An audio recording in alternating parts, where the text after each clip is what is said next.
Hello felines, in this video I will walk you through how to tackle the Illusive Realm game mode at the highest difficulty in Wuthering Waves. Before we start, head to Thought Evolution to unlock some buffs if you haven't done so already. Start with the ones on the top row because they boost damage. Eventually we'll be able to unlock all the buffs. At difficulty 5, our Resonators are gonna be Baizhi and Sanhua. Pick whoever you like. I will show you how to use both.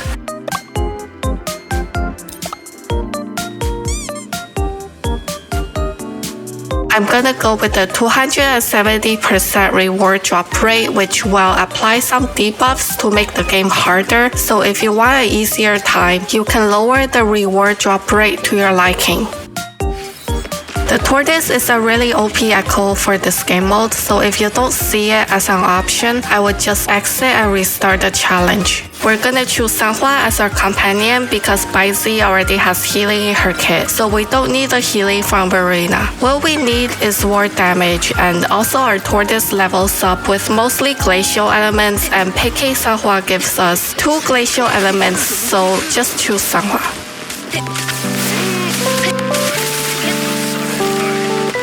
We don't do a lot of damage early on, and our cooldowns are pretty long, so after defeating these mobs, we need to select metaphors that either increase our damage or lower our cooldown.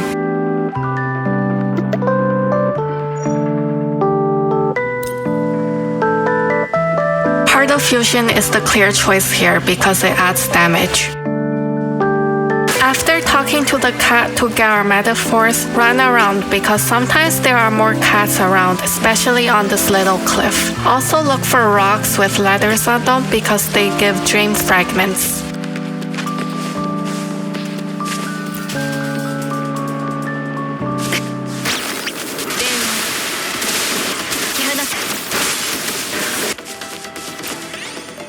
Choose between the buffs with the lotus symbol.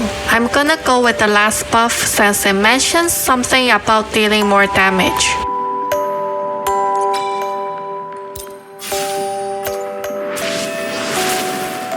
Never pick the Memory of Unknown, it's not good.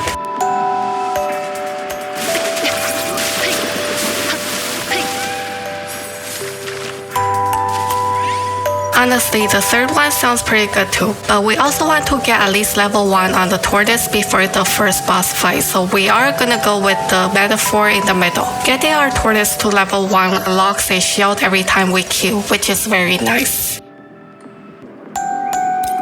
When we see rocks with feathers on them, go ahead and attack it. Sometimes a cat might be in there.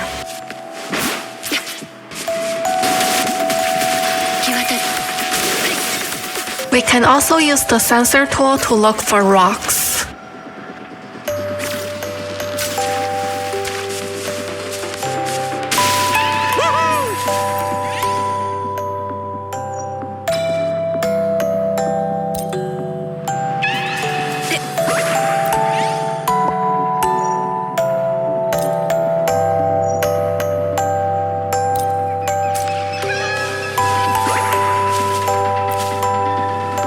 Okay, time for the first boss fight.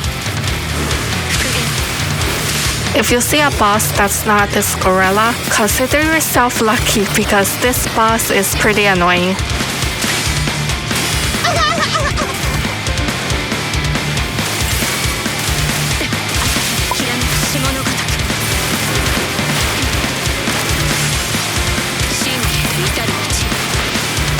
Basically, when he starts pounding his chest, we want to either run away from the green circle or jump up. Occasionally, he might also try to pick us up, so we should try our best to avoid his attacks.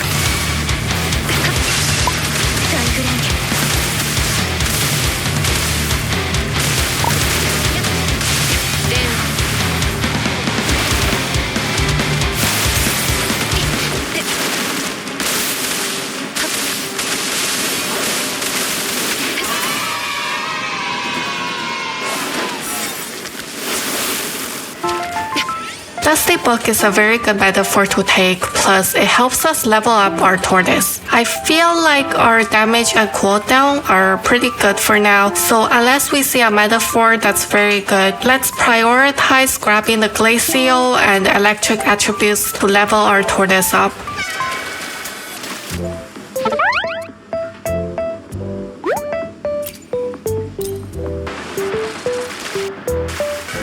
This part is a trap. We don't actually need a third companion. I would re-roll here and go for something else.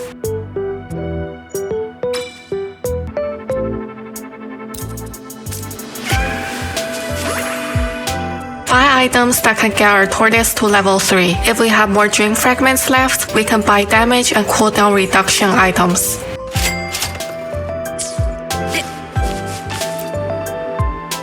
Don't go up just yet.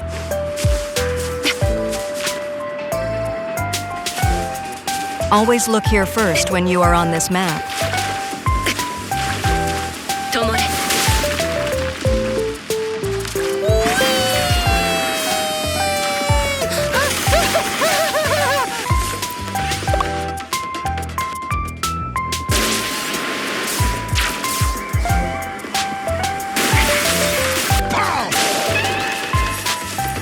I've got news for you. You are mine now.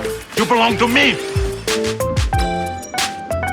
If you like, you can also go through Memory of Deathmatch. Sometimes Memory of Deathmatch can give us more metaphors, but personally, I find that I do just fine defaulting to Memory of a Fierce Struggle, so either door works. Later. There's a rock down there. Ooh, this is a sneaky place to hide a cat. It's like playing hide and seek LOL.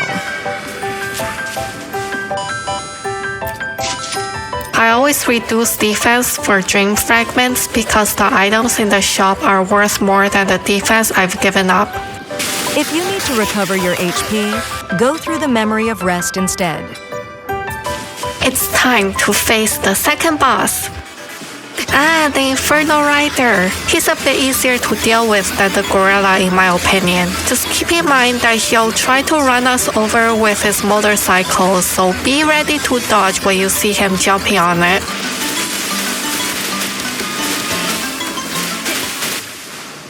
Come on, man. That's too easy.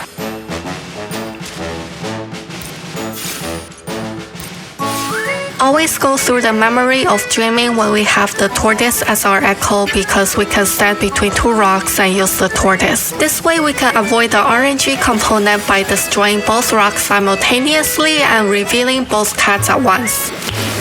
Nice.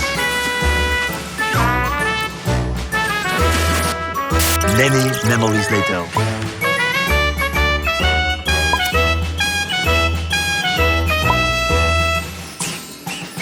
For the Memory of Rest before the final boss fight, try to spend all our Dream Fragments. Clear the shop if possible. Exit 1. This is it, the final boss.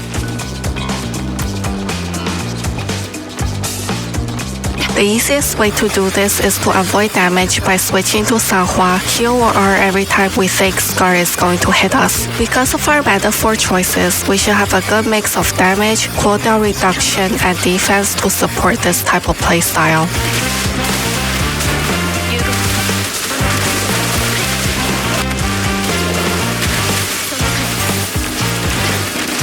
Ow, even with all our buffs, he still hurts. But no problem, this is easy peasy.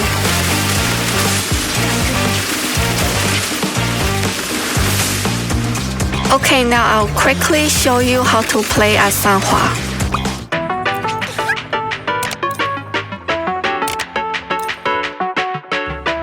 We're still going to take the Tortoise and we're still going to keep searching for rocks and all that cool stuff. The token choices will also be the same as when we're playing Baizhi, but the difference between Sanhua and Baizhi is that Sanhua has no healing, so we're gonna take Verena instead and we're gonna prioritize taking defensive metaphors, which is convenient because defensive metaphors tend to be glacial, so we can easily level up our Tortoise.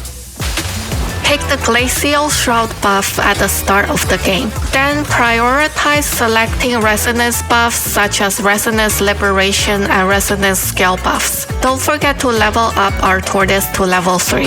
After that, we can start picking the damage metaphors. If you do this, the shields and heals are gonna carry you so hard when fighting the bosses. Please subscribe if you like this guide, and thanks for watching.